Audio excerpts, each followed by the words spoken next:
তো hello guys, তো অপেক্ষার আর মাত্র কয়েকদিন। আজকে 10 তারিখ, মানে আর 5 দিন পর খুলে যাচ্ছে রায়গঞ্জের এই বাইপাস 4 লেন, যেটা এতদিন ধরে হচ্ছিল, যেটা আমাদের পেছনে রয়েছে, যেটা কাজ হচ্ছে। আমি একটু পরে নিয়ে গিয়ে দেখাচ্ছি ওখানে।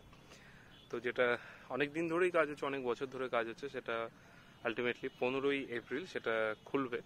তো দেখিয়ে দিচ্ছি কাজ কতটা এগিয়েছে। তো এলাম এদিকে, বেশ সুন্দর সূর্য ডুবছে, দেখা যাচ্ছে না, যাই হোক আমি ওখানে বসিয়েছি টাইম ল্যাপসের, পরে ওটা অ্যাড করে দেবো। আর যাই ওখানে গিয়ে দেখাচ্ছি কতটা কাজে গিয়েছে।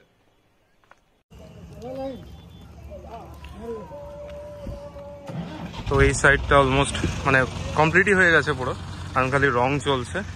তো কালকের মধ্যে হয়তো এটা খুলে যাবে, মানে কালকে না, মানে সরি, এটা রং চলছে। এই সাইডটা খুলেই গেছে, মানে কমপ্লিট হয়ে গেছে। তো এটা 15 তারিখে খুলে যাবে। ওই সাইডটা এখনো কাজ চলছে, এটা আরও ওদিকে চলে যাবে। এটা এই সাইড থেকে ওই সাইডে যাবে, তারপর এটা ওপেন হবে।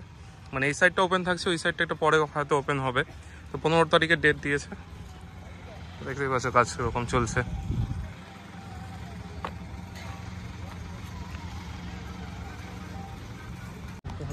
সে তো একদিনে হয়ে যাবে, কত অসুবিধা নেই।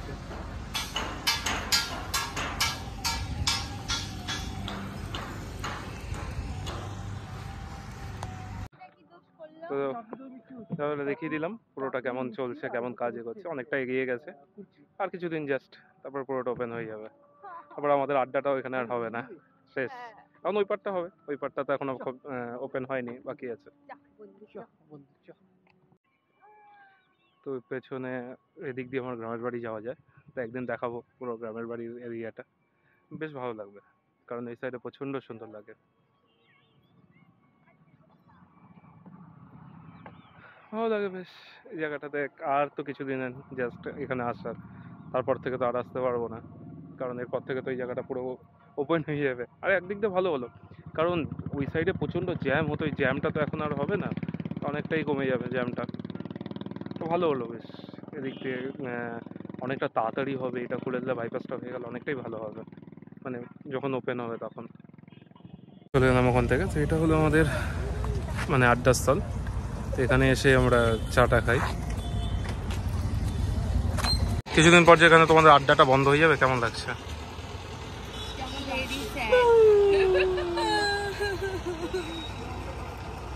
না, দোকানটা থাকবে, আড্ডাস্থলটা তো থাকবে, কিন্তু হ্যাঁ আসতে পারবো, কিন্তু ওখানে দাঁড়িয়ে যে পার্ক বানিয়ে ফেলেছিলাম, রাস্তাটাকে যে আমরা পার্ক বানিয়ে দিয়েছিলাম, সেটা তো আর থাকবে না। পার্কটা আর থাকবে না। তোর কিছু বলার আছে? না, শুধু সেটাও না, এই যে বৈদিক চ্যাটার্জি রায়গঞ্জের উপর দিয়ে যখন যেত, রায়গঞ্জ শহরটাকে দেখাতো, এখন না দেখতে। হ্যাঁ, আমাদের হচ্ছে না চিন্তা, আমি দেখাবো।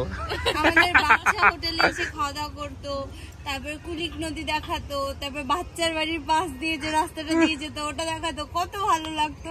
এখন আর দেখাবে না, এখন বলবে রায়গঞ্জকে বাইপাস করে চলে গেলেন, টাটা রায়গঞ্জ। এটাই খারাপ লাগছে।